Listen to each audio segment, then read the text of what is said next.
Lorsque l'on parle de liberté de se prostituer, je pense qu'il ne faudrait pas oublier que la prostitution est une violence sans nom, qui ne dit pas son nom, et qui plus est, nie complètement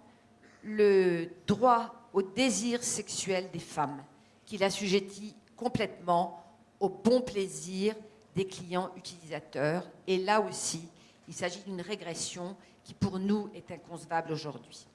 Tout le travail que font les associations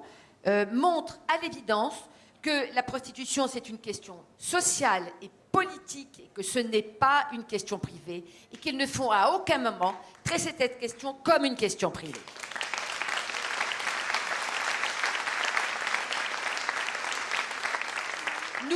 Ce que nous voulons, c'est une loi qui dessine une politique globale et cohérente contre le système prostitutionnel,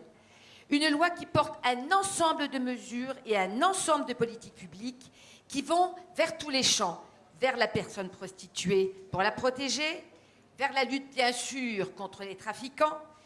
qui concerne aussi une lutte résolue parce que c'est là que se trouve la racine